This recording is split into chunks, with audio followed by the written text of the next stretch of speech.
And welcome to Viewpoint. The former Principal Auditor's report caused a political storm, with the Chief Minister describing it as inaccurate, unfair and politically biased. The controversy mostly centred around the value for money audit, which looked at issues such as overtime, procurement matters and conflicts of interest. There were accusations of unconstitutionality and straying into government policy, and questions were raised about delays, backlogs and resources. By the time the Chief Minister's motion to reject a part of the report was debated in Parliament, a new Principal Auditor was appointed for a fixed-term period of 3 years. Phil Sharman has now been in post for a year. In his strategy for audit reform, he highlights a 2017 assessment by the UK National Audit Office, which concluded that the Gibraltar Audit Office did not meet international standards in the 8 expected principles, independence and resource autonomy being 2 areas that were red-rated. So where does he stand on some of the more contentious issues, and what are his plans for reform? I paid Phil Sharman a visit at his office to find out.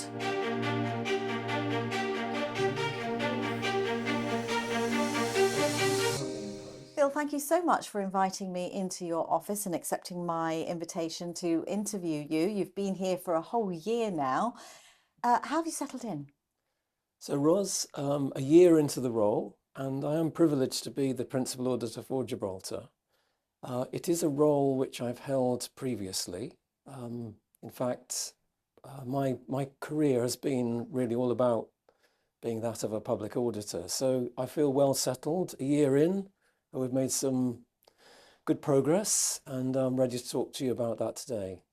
Now, when you applied for the job and when you were interviewed from the job, you will no doubt have been aware of the political storm that was caused by the previous Principal Auditor's reports.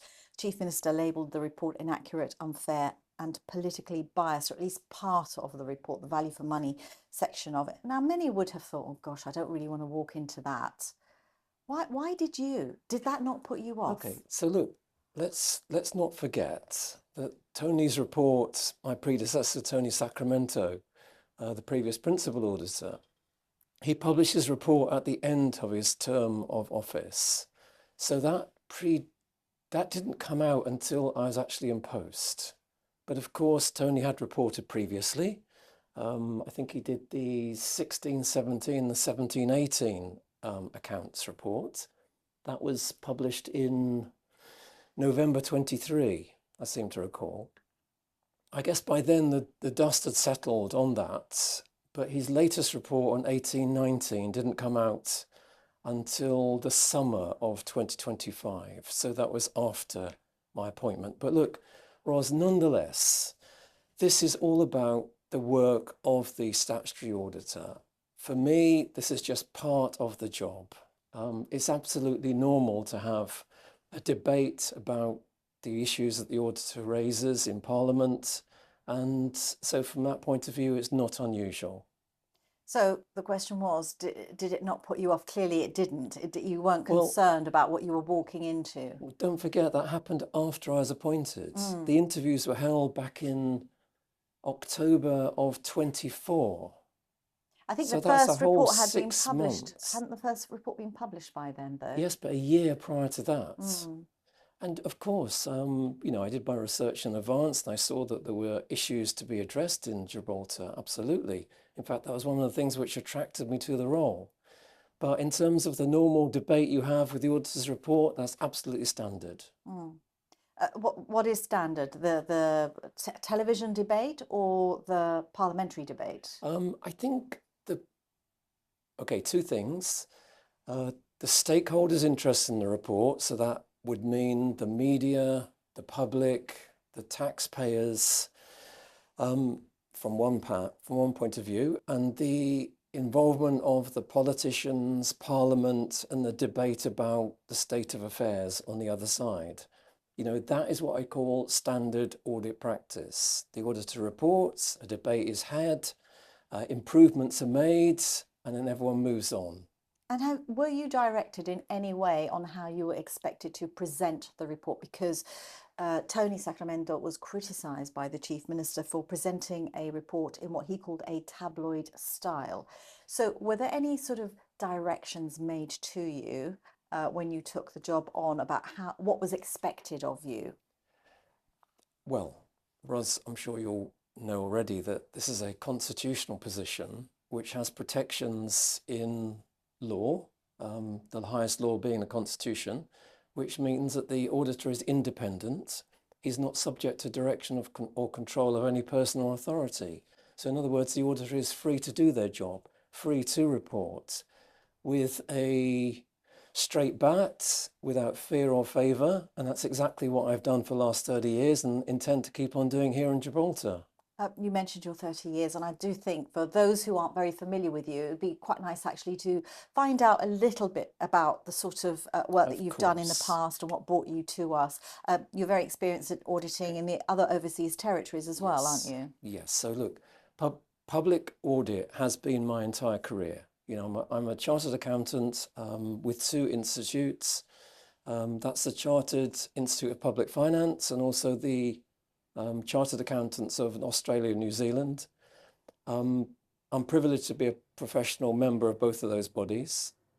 So yes, in terms of professional credibility, that comes from the professional qualifications. In terms of experience, I've trained and qualified with a professional firm. In those days, Coopers & Lybrand, which is now PricewaterhouseCoopers. I've worked for the UK Audit Commission as a statutory auditor. I've worked in the devolved nations of England, Scotland and Wales. I've worked in New Zealand as a statutory auditor, and I've also worked in the overseas territories as Auditor General. Is there anything about Gibraltar that you think presents a different challenge or that is different from any of the other places that you've been to? Okay, so the reason why I'm here, Ros, and I'll just answer this bit first, is because in 2021, I completed what I thought was going to be my final tour of duty as a Auditor General, a statutory auditor, and I decided to retire at that point. But I quickly took up a portfolio of non-executive director positions, which included acting for the government of St. Helena, sitting on all of their statutory bodies and corporations. Now, I really enjoyed that role as a non-exec director, and it was a mission from St. Helena to Gibraltar, a finance and economic mission to see how Gibraltar does things, when a conversation was had to say, the auditor's retiring, Phil, is this something that you'd be interested in? Because, sure, I wasn't actually an auditor at that point, but I had significant experience of auditing in the overseas territories, and I believed I had skills that could be useful at that point of transition for the Gibraltar Audit Office. So a long-standing civil servant retires from the role. I come in as a transformation agent, make some changes, and then allow the office to succeed in the future. And that is my role. Yeah, so you're here for a 3-year fixed term. Correct. Now, we are going to talk about your programme for reform. Yeah. But first of all, I think it's really important to talk about some of the issues that arose from Tony Sacramento's reports, because I think the public want to know where you stand on some of those issues as well. So if I can just take you through some of them. The first one is the Public Accounts Committee. The Chief Minister criticised the previous Principal Auditor for straying, he said, into public government policy, such as whether there should be a PAC. And Tony Sacramento said he believed a PAC would provide greater scrutiny and he is able to than he is able to provide. Where do you stand on that issue? Okay, so it's complicated. I think of the overseas territories, 5 of them have a constitutional PAC. So what that means is it's not a matter of policy or indeed parliament. It's part of the constitution of the country that there is a PAC. So from that point of view, everyone works to make sure it operates effectively.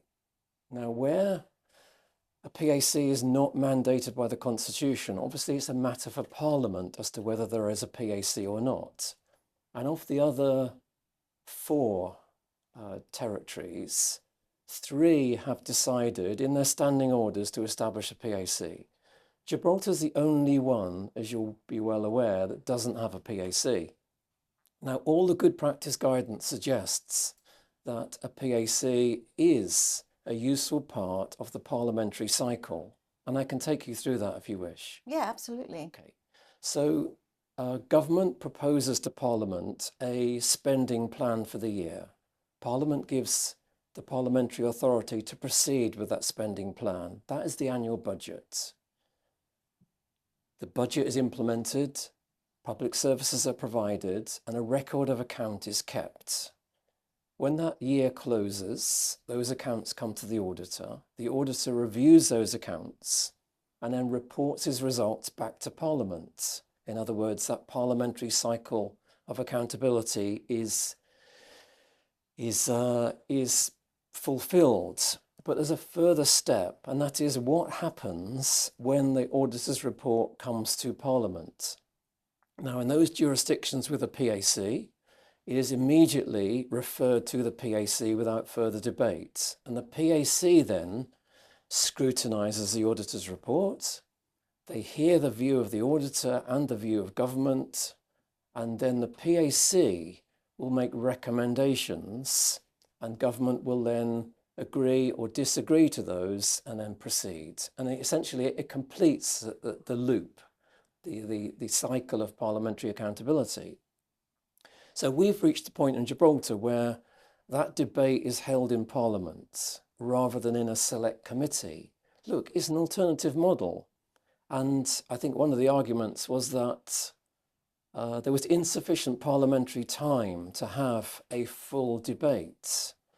And as we saw over the summer, the Chief Minister did make parliamentary time available for significant analysis of the auditor's report.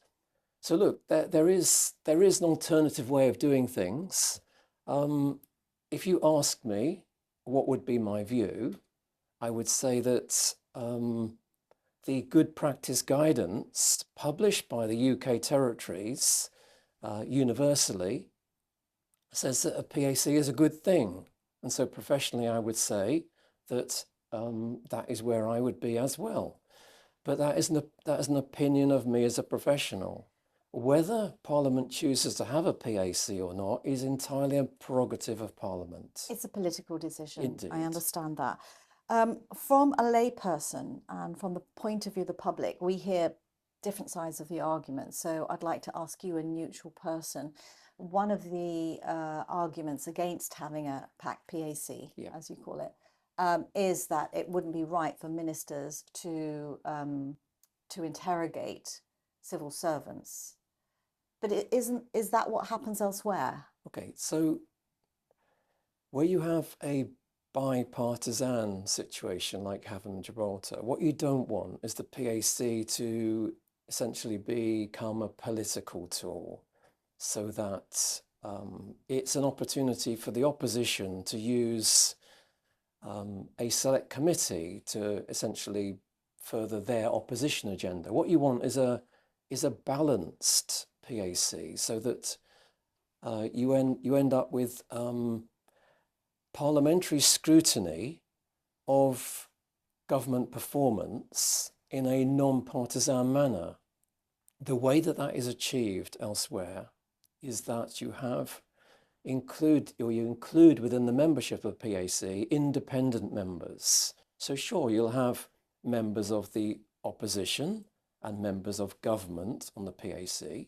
Don't forget, those are normally backbenchers. They wouldn't necessarily be ministers. We don't have them over here. Well, I know, this is the thing. So that does present one of the challenges for Gibraltar.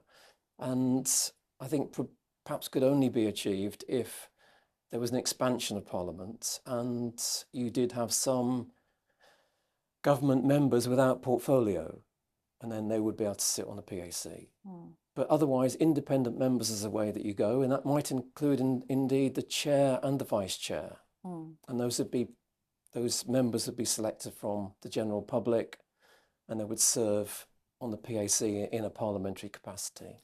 Now, you are the watchdog for the public purse, and one of the other issues that Tony Sacramento brought up, again, which was debated in Parliament, was the fact that he felt that government-owned companies should be audited by the Gibraltar Audit Office, and that is not the case at the moment. The government says it doesn't fall within the remit. Should the principal auditor edit government-owned companies? Okay, so I think the question of the use of government companies in Gibraltar is an important one. There is an account of the departmental spending that appears in the public accounts of Gibraltar. There is an account of the spending by authorities and agencies. Again, those appear in the public accounts of Gibraltar. But there's less transparency within the public accounts of Gibraltar on the spending which is routed through the government-owned companies. And look, I speak with some authority on the subject because I've previously represented government on such companies in other jurisdictions. So I do get it, and I know why the companies are used, either for the purpose of a trading entity or for the purpose of capital investment. But it's about the accountability model. And I think the way to solve this isn't necessarily about who should audit them, although I quite like the Jersey model, where in Jersey, firms still audit those companies, but the Auditor General for Jersey then says that the audit has been completed. And that allows the auditor to bring into the parliamentary debate the performance of the companies without necessarily doing the audit, can kind of layer on top. And I like that model.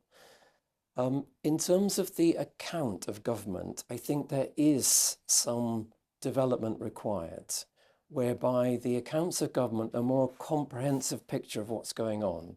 So they would ideally, in my view, adopt international standards for reporting. That's not the case at the moment.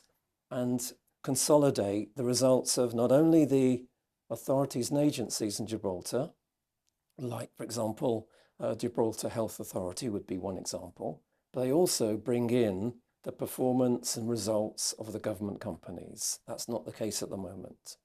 All right, so just to simplify a little bit of what you've just said, you believe that there is scope to audit, whether externally, but then with some oversight by your office, the government-owned companies. I think because it is public money here, the companies are public companies. They are controlled by government. From that point of view, I think it's absolutely right that the auditor have some ability to report to Parliament. Now, I'm not saying we do the audit, but there's some oversight and reporting upon them. If you don't actually do the audit, what sort of oversight So would the you way do? that would work in practice is that the firm would complete their audit. I mean, these are companies, so they report in accordance with the Companies Act, of course. But then the auditor would say that I have reviewed the accounts of those companies. I have had sight of the audit report, and I can confirm an audit has been completed. And having performed that review, I can make this, that, or the other comments. So you could say, I'd like to highlight this, or I'd like to raise this issue. Absolutely, yes. And that would form then part of the parliamentary report. But it wouldn't displace the audit that's already in place. Instead, it would be an addition to that. Okay, can we talk about the value for money audits? Now, this was a section of the report that sparked the greatest disagreement. This is where it was all focused on. Okay. And the parliamentary motion was focused on that area. Your audit reform strategy identifies the absence of a statutory basis for a value for money audit.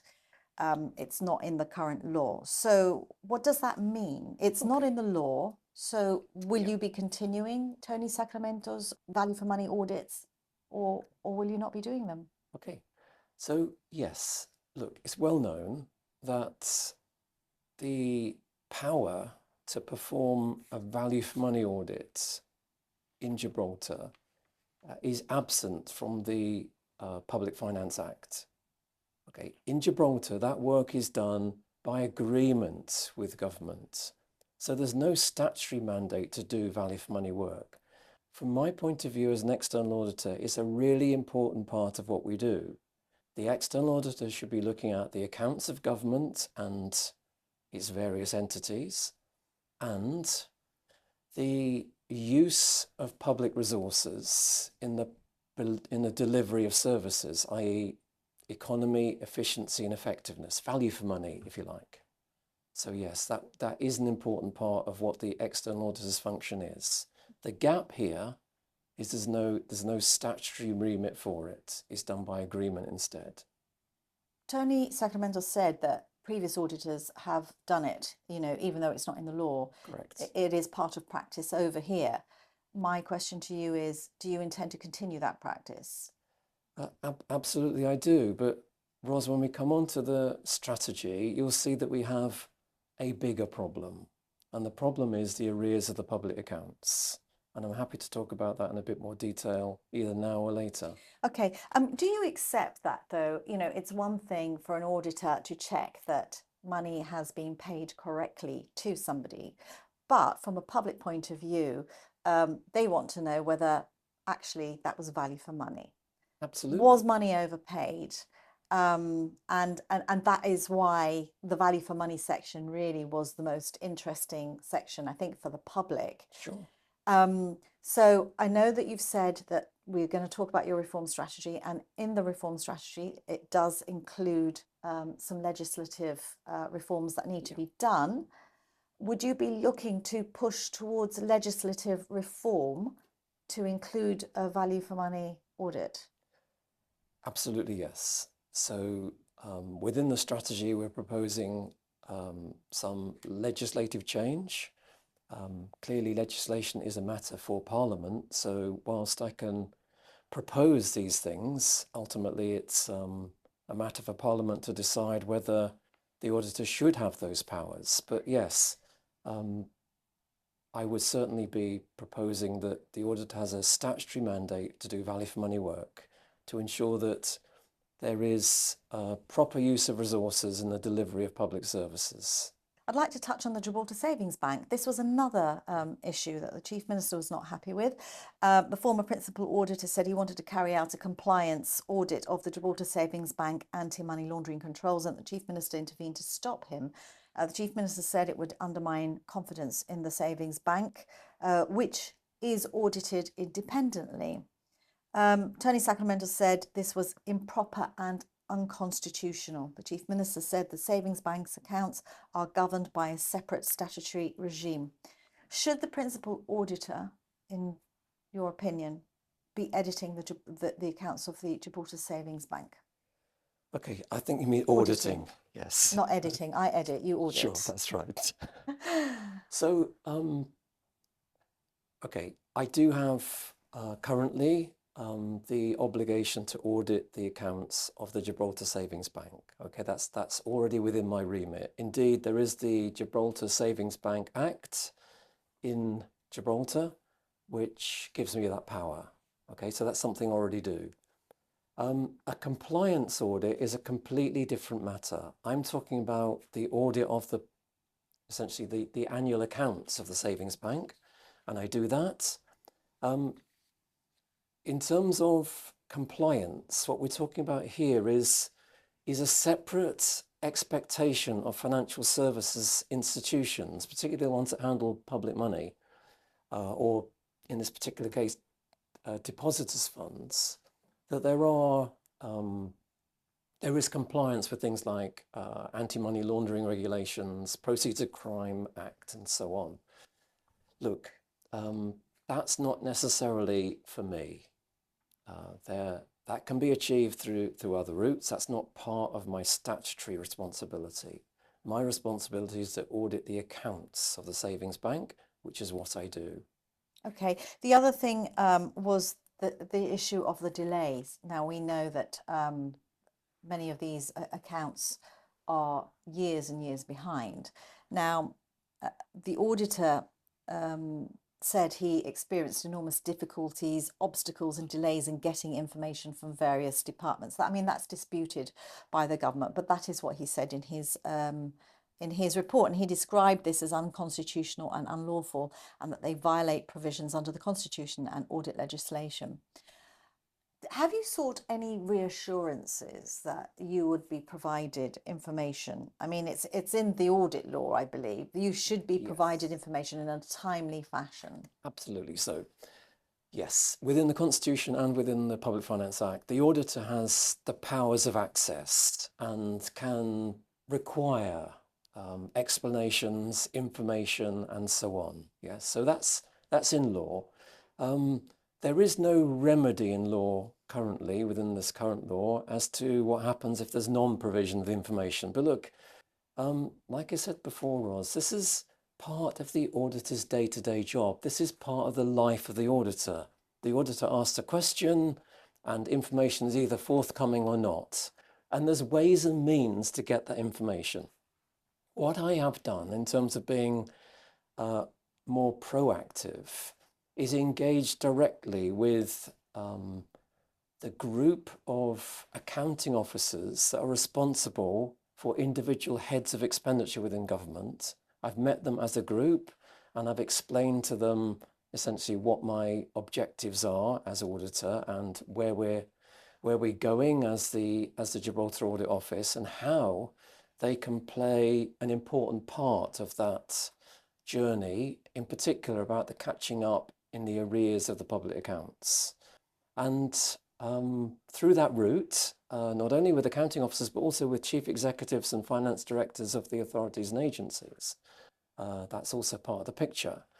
I believe that we can work together and deliver what is required to get the accounts up to date. Have you experienced any delays or obstacles in obtaining the information?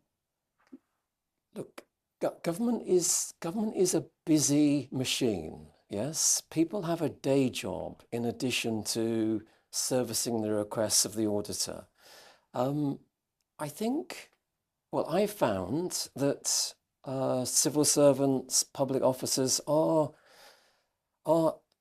helpful in terms of providing explanations to us. In some areas, we need to dig a bit deeper, but that is part of what the auditor does. It's no different to what I've found elsewhere, in all honesty. I'd like to ask you about what is it an auditor is looking for? Because we haven't really touched on that at the beginning. What is an audit? Yeah. What are you actually looking for when you look at these accounts? So, from the point of view of my statutory responsibility, in the Constitution, it says the principals who will audit the public accounts of Gibraltar. Now, what does audit mean? Audit means, in terms of the public accounts, that those accounts present properly and fairly the financial results of the government for that particular year. That's what that means. Now, look, there's various concepts that then overlay that in terms of properly present. Are they fairly presented? Do they conform to the statutory authorities that Parliament has given?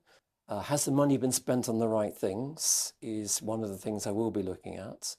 Because Parliament votes that money in the first instance, and they want to have some comfort that the money's been spent on what was intended by Parliament and complies with the statutory authorities that governs it. In other words, it's within the framework of the law for that parliamentary spending. I'm also looking, though, at the form of the accounts and whether the accounts comply with, in this particular case, the Public Finance Act, or otherwise in accordance with accounting standards. So they present essentially a fair record of the public spending for the year. That is what I'm looking at. Okay, well, Tony Sacramento in his reports, and I must confess I haven't read the reports of the previous auditors before him, so I refer just to his because his is the only ones that I've read.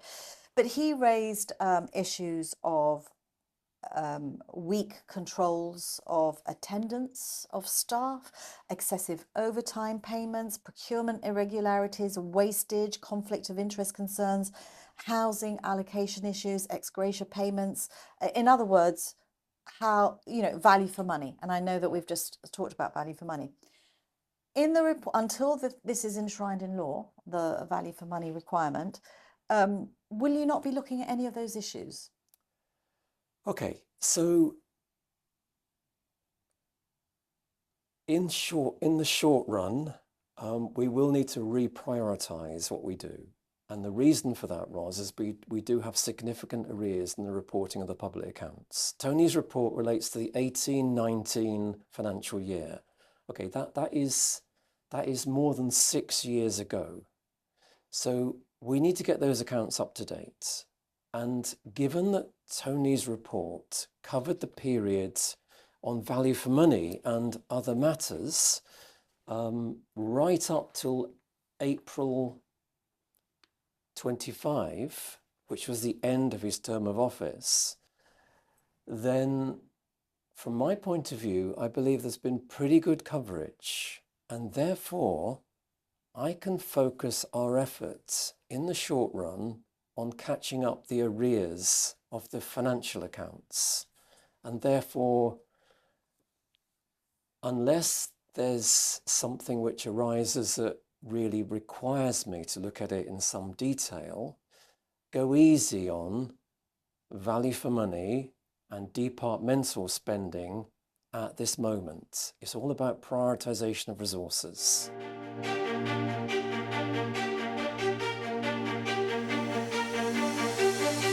Phil Sharman speaking to me about his role and some of the controversies surrounding the previous audit report. It's time now, though, to look ahead. In part 2, we find out about the Principal Auditor's plans for reforms and how his office plans to clear the backlog of public audit accounts.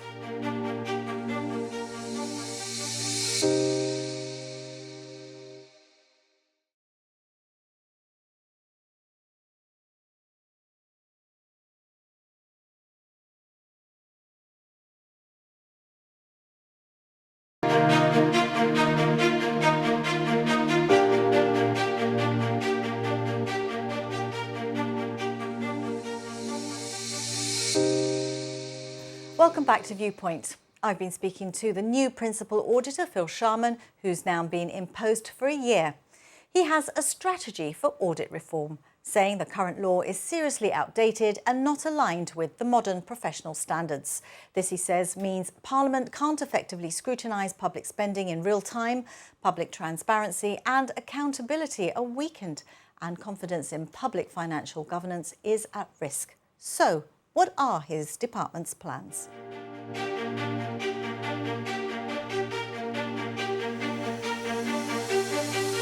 You have a reform strategy to restore up-to-date audited accounts and reposition Gibraltar's audit system as a modern, independent and international compliant framework. Let me ask you first of all, what are the legislative reforms you're looking to achieve? Okay. So the strategy itself is something that we've been working on as a priority for, well, in the first year of my appointment, because clearly some things do need to change. And as an audit professional, I thought this would be a great time to work with stakeholders to see what their expectation is of audit, to work with my team here in the Gibraltar Audit Office, and to work with government to decide where we might, in the longer run, position the audit function where it needs to be in a modern sense. It's no secret that the audit law dates back to 1977.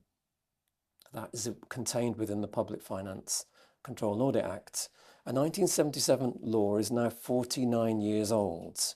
And you'll have seen in previous auditors' reports, they're saying that law, in fact, both sides of the House agree that the law is ready for updating.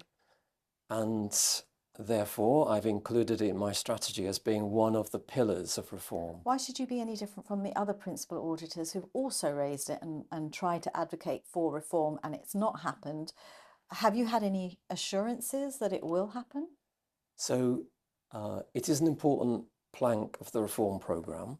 It's something which I can bring particular expertise to Gibraltar and assist in terms of the design of suitable audit law. I know some of the previous reforms were proposing that the basic function of the auditor wouldn't change. It would just strengthen, for example, the independence and the resource autonomy. Look, I think a more comprehensive review is required. There's some really good model audit law out there which we can draw upon.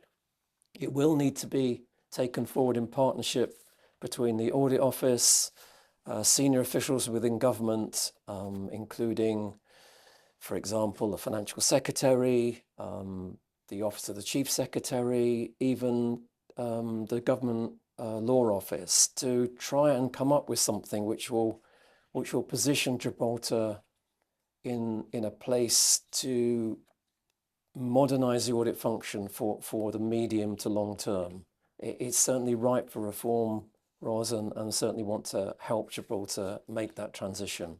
I know clearing the backlog is one of your key aims, Yeah. but I want to tackle first of all the issue of independence and resources, because this was another issue that came up in the previous report. Now, I was very interested to read that the UK's National Audit Office assessed Gibraltar against 8 key principles and found that it had failed to fully meet any of them, in particular as regards independence and resource autonomy. Other areas include legal framework, which we've just spoken about, board mandate, access rights, reporting rights, editorial freedom, and follow-up recommendations. What are your thoughts on this? How are you going to strengthen the independence of the audit office? Okay. Not just through, let's say, finance resourcing, but through human resourcing as well. Yeah. That analysis was performed across all the UK overseas territories in 2017. So it's not a new piece of work. It was the start of a programme of assistance that's been provided to the territory since 2017. In fact, that's when I first met Tony, along with other audit professionals, at an event sponsored by in those days, the Foreign and Commonwealth Office. It was providing some money to help strengthen audit and parliamentary oversight in the UK territories. That framework that's been used is an international framework, and it's a really good standard by which we can judge how well we measure up. And from that point of view, it also gives us some areas of focus for rewriting the audit law to try and protect things like, as you say, not only the financial resources of the office, but also the human resources. You mentioned in the strategy that the audit office should be funded by the consolidated fund rather than from the appropriation bill. Yeah. Can you just explain why that's important? Yes. So as the Principal Auditor, I'm an Officer of Parliament. My remuneration is a direct charge on public funds. It doesn't have to be voted by Parliament, and that's an important constitutional safeguard. But the reality is I cannot do my work by me alone. I need an office that supports the function of the auditor, and that office is the Gibraltar Audit Office, but they are currently a department of government, and that doesn't sit easily in terms of independence. One argument is that government is essentially auditing itself. Now, what I'm proposing within the law reform and within the strategy is that we move the Gibraltar Audit Office from being a government department to being an independent agency in a similar way to the office of the parliamentary ombudsman, indeed, yes. And in terms of human resourcing, there was one issue that came up, and that was the removal of the audit office's 12% pay enhancement that ring-fenced the staff there. And Tony Sacramento said it had been restored to other government departments, but not to the audit office. Has that been restored now? Is that pay ring-fenced? So that was in respect of 3, I think, long-standing vacancies in the office. And I'm really pleased to say that as a result of producing the strategy and and consulting government on the proposals, government have agreed that those 3 vacant positions can be filled, and we have already, or we've reached the point now where we've been through the recruitment process and offers have been made, and yes, those will include the accounting allowance and the ring fencing allowance, which is a proxy for allowing the audit office to work independently of government, even though it isn't a department. Okay, well, one of the criticisms from the previous principal auditor was the fact that the office was under-resourced. Yeah. So are you satisfied that this will bring your numbers up to where it needs to be to enable yourselves to clear the backlog? Okay, so this is a multi-stranded strategy. In terms of restoring capacity of the office, that is one of the dimensions. Presently, we have about 1/5 of our workforce away from the office, either through long-term career break or through vacant positions. So we want to get that back into a situation where we've got a full complement. Okay.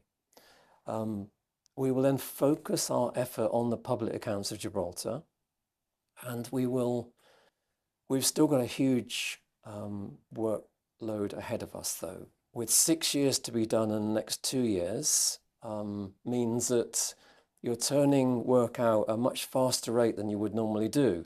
So for that reason, we need to add in further capacity. And my proposal and strategy is we make use of professional accounting firms in Gibraltar to do the audits of the authorities and agencies. So bodies like the GHA, the Gibraltar Electricity Authority, the Gibraltar Sports and Leisure Authority would be examples. Now, one of the reasons that was attributed to the delays was, in part, resources. The other part was the fact that Tony Sacramento said he could not audit the accounts that had not been formally completed and signed. But during the parliamentary debate on the Chief Minister's motion, Mr. Picaldo said previous principal auditors had accepted draft accounts and begun audit work before formal sign-off. So where do you stand? Will you start working on drafts, or will you wait, as Tony Sacramento did, for the accounts to be formally signed off? Okay, so the law provides that the accounts are presented or submitted to me, transmitted to me, within 9 months of the financial year end. Now that by itself is quite a long timetable, and perhaps one of the reforms going forward is we'll shorten that. I mean, the ideal position to be in would be that we get the accounts within 6 months and we audit the accounts within 6 months. So within 1 year of the financial year end, you have audited accounts come back to Parliament. That is where we want to be. Currently, that's not the case. The 9 months that it takes to prepare the accounts can be extended further. There are ways and means that we could start that work earlier. I think one of the reasons why there's been a delay in the past is because where expenditure exceeds the level of authorised expenditure within the budget, Parliament would want to square that away through the Supplementary Appropriation Act. I don't think it's necessary for the auditor to wait until that's done. Elsewhere, I have audited what you might call draft accounts prior to supplementary appropriation, and then teed them up ready only for that final step before then concluding them. Okay, and plus you won't be doing the value for money audit, so with your strategy, you should be able to work pretty fast. We don't have space for a full value for money program in the next 2 years. Yeah. Okay. Quite shocking to read that the accounts for the Gibraltar Development Corporation haven't been audited for 30 years. How are you going to tackle that? Okay, so I've for the moment spoken about the public accounts of government and the 6-year gap we need to catch up. But in addition to that, yes, we have the accounts of the authorities and agencies, and that's very much a mixed picture. At the extreme, the Gibraltar Development Corporation is 30 years in arrears. So the last audited accounts date back to 95, 96, if I recall. Now, 1995 is when Windows 95 came in. And, my daughter was, I think, 3 years old. She's now 33. That is a long time. That is a very long time. There is no point, in my view, the auditor going back all of those years and consuming resource to audit accounts that are now so dated. So the strategy proposes to government that we rule off those old years, and again, a matter of policy for government, and also a matter of probably law for Parliament, as to whether those very old years could just be excused of an audit. Is it your remit to be concerned as to why accounts haven't been presented for audit, or is that not for you? Is that for Parliament to discuss? No, that's very much something that I can report on. I can have those conversations as to why there is arrears and look to build measures to help us avoid a recurrence in the future. And that's part of my engagement with the authorities and agencies. I can see why going back 30 years or 33 years is going to be an impossible task, but you could certainly go back, let's say, to 2019 or 2018, which is what the current arrears go back to. I would agree with that stance. The 18-19 year has been audited and reported by my predecessor. That would be an appropriate year, in my view, to rule off and say, right, we'll do the audit from that point forward. But for the years prior to that, those unaudited accounts have been laid before Parliament, so they've seen the numbers. It's just that no actual audit work has been done on the accounts. That's what it means. Okay, so you've got a plan to bring all the audits up to date before your tenure ends, which is in another 2 years' time. Correct. So everything will be up to date by the time you leave. So let me ask you about some other ideas that you have, which is establishing a government internal audit function. Can you explain what this is and what it would do? So currently there is no internal audit function within government. There is the beginnings of an internal audit function within the Gibraltar Health Authority, and I think that needs to change. It needs to be, in my view, a government-wide professional internal audit function. And the difference between internal audit and external audit, which is essentially what my office is that internal audit would look at the compliance with government policy and procedure internally. They would look at the way the departments tick and operate. And my role as the external auditor would be to come in and look at the public accounts of Gibraltar and value for money. And from that point of view, the combination of those two parts works very well together. And they are really quite distinct roles. Am I correct in remembering correctly that you were quite surprised that there was no internal audit department in existence at the moment? I know there's one at the GHA, but like for the government, to check the sort of things that the previous auditor checked, such as attendance and punctuality and just things like that. Okay, so in part that is a function of the 1977 law. Because that hasn't been updated, those functions of the auditor are currently combined, and that causes, I guess, one of the difficulties in terms of the prioritization of work. In my view, those functions need to be separated. They are quite distinct, and yes, I would and I have recommended, and subject to obviously the implementation stage, government are broadly supportive of that direction of travel. Now, in terms of openness and transparency, a member of the public would argue that those sort of things are areas that they want to see. They want to see how government departments are being run and what's being done about issues where there may be inefficiencies, let's say. An internal audit suggests to me that is an internal audit and that it's not going to be made public, as we saw in the previous report as part of the Principal Auditor's report. Is that correct? So it's a bit more complicated than that. It's about External audit, and particularly the auditors, the external auditor, the auditor general, the principal auditor's focus on value for money means looking at things where there is significant public interest, where there is significant use of public money, and there's opportunity for improvement.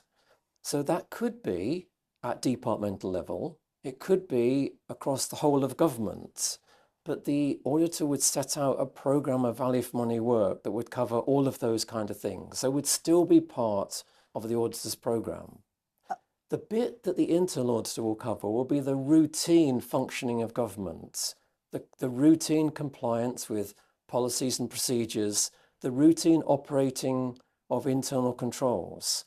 Have those controls been designed in a way that are effective Like in overtime principle? controls regarding Yes, overtime. and effective in principle and operated in practice. You know, it's no good having a manual of procedures that all look very pretty and are well designed in principle if they're not effective in practice. So the auditor would look at both of those individually by going around departments and looking at the framework of internal control and reporting that up to financial secretary, accounting officers, the chief secretary. Essentially, the machinery of government is working in the way it should. But where is the public accountability? Because had those areas not been made public, the public would never have known, for example, that certain departments were being paid for 10 hours work when they actually only worked for 2 hours. And that actually caused quite a bit of anger in the community. If these sort of things are to be tackled internally, where is the accountability? How can the public be assured that, and I'm not saying that there is any political favoritism, but let's say one day a government comes in and thinks, I'm going to sort of allow this sort of overtime thing to continue because I want it, I want them to keep them happy or whatever. Where are the safeguards against that happening in the future? Sure. So it's a good point. The internal auditor will ensure that there is compliance with policies and procedures. And if that's not the case, we'll report it internally so it can be fixed. So the chief secretary, the financial secretary will have the opportunity to remedy that. If that is still not remedied, if that is still not the case, by the time I come along, it will then be in the public domain, absolutely, but at least government will have had a chance to fix it first and therefore ensure that there is better use of public money because there is this internal mechanism of getting things right first time before I come along and look. Okay, now here's the thing, implementation. We'll get to it now. What sort of assurances have you had? Because you've got some very clear areas of in your strategy that you believe need to be implemented. Let's say the internal audit. Let's take each one. Internal audit. What sort of feedback have you had with government on that?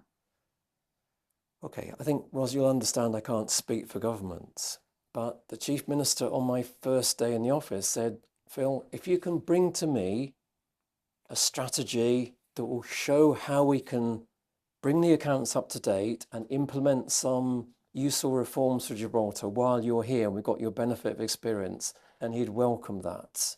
And that's exactly what I've done. Okay, so you have suggested legislative reform, you've suggested a strategy to clear the backlog, you've suggested different practices such as the internal audit, training, resources being funded from the consolidated fund. Those are just some of the things I've highlighted in your strategy, which is on your website, so anyone can check that. Broadly speaking, has your strategy been accepted? So I've also made clear in the strategy that, sure, it's in 3 strands. There's some institutional reform, and that includes, for example, the law reform. There's a focus on clearing the backlog through various means, including, for example, in the use of accounting firms. And then there's a 3rd strand, and that is implementation. And implementation means that there's some things that I can move ahead with anyway within the scope of my office, within my own constitutional remit. That's fine. But there are some other areas where I need to work in partnership with government to take these things forward.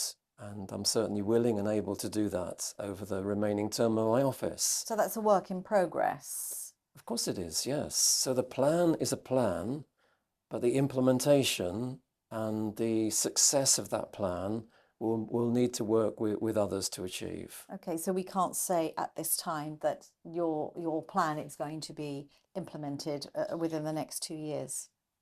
Well, some elements will, and those are the ones that currently are within my remit, but other matters are entirely a matter for government. So we will see in due course. The former principal auditor was accused of being politically biased, but it strikes me that you agree on some of the areas that he did. For example, areas, the issue of auditing government owned companies, the value of a PAC. How do you guard against yourself being accused of political bias? Well, you remember on both of those subjects, I did have a slightly different point of view. But nonetheless, in terms of political bias, that's a very easy one for me. The auditor is entirely apolitical in the work we do. In other words, we have no particular political bias. We tell it how it is with a straight bat, without fear or favour. Our audit, or my audit, is reported to Parliament as a parliamentary body, as a legislative assembly, and it doesn't matter who's in power. Whether that is one particular government or another, it doesn't change the auditor's perspective. Look, Ros, it's very easy for me to say this because I've been appointed from outside of Gibraltar. I am a UK national.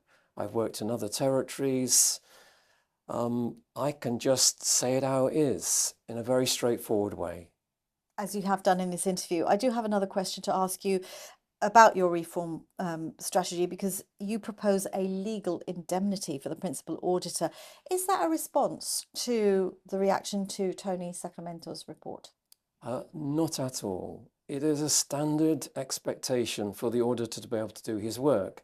And you'll see such a legal indemnity apply in pretty much all of the other laws where there are authorities and agencies established. So, for example, the Ombudsman has statutory indemnity. In the case of the auditor, there is no such indemnity in place. So I have looked at other means by which that safeguard can be made. And pending law reform, an interim measure has already been applied by government to give me that protection. Finally, Phil, let me just ask you whether in this first year you have, what have you achieved so far? When can we start to see this backlog cleared? Okay, so I have to say the majority of year one has been taken up in designing the plan for the next 2 years. But look, we don't sit on our hands. My office has been already very busy on auditing the first of the 6 years of arrears, and the first year is a complicated one. It's actually 2 years in one.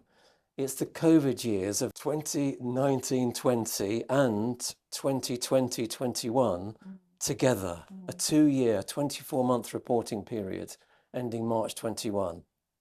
Our work is already substantially complete on that, and I expect my report to be ready probably by September of this year. Well, I very much look forward to reporting on it. Phil, thank you so much for having me here and for speaking to me so openly. I hope I haven't put you on the spot too much on some of those questions about your predecessor, but obviously some of those questions I know the public very much want to know the answer to, and you have thank you, given Ros. very clear answers. On pretty much the anniversary, or the first anniversary of my engagement as Principal Auditor, it's a great time to talk to you about what we're doing in the Gibraltar Audit Office. Thank you very much. You're welcome. Thank you.